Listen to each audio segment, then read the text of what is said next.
சில minimum price 3000 ரூபா, maximum price 6170 ரூபா. அப்போ 30 ரூபாயிலேருந்து 61 ரூபாய்க்குள்ளே நமக்கு வந்து 1 கிலோவுக்கு நமக்கு கிடைக்கும் மக்களே. சரிங்களா. அடுத்து மகாராஷ்டிராவில் வாணி அப்படின்னு சொல்லிட்டு ஒரு ஏபிஎம்சி இருக்குது.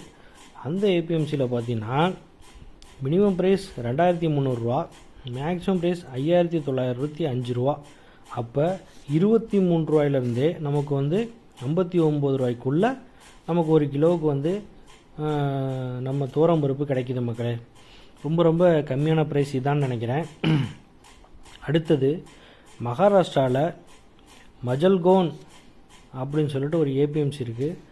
அந்த ஏபிஎம்சியில் வந்து பார்த்தீங்கன்னா மினிமம் ப்ரைஸ் 6335 ரூபா, மேக்ஸிமம் ப்ரைஸ் 6335 ரூபா. ஸோ அப்போ வந்து பார்த்தீங்கன்னா நமக்கு வந்து மினிமம் ப்ரைஸும் மேக்ஸிமம் ப்ரைஸும் 63 ரூபாய்க்கு வந்து இங்கே 1 கிலோவுக்கு நமக்கு கிடைக்குது மக்களே.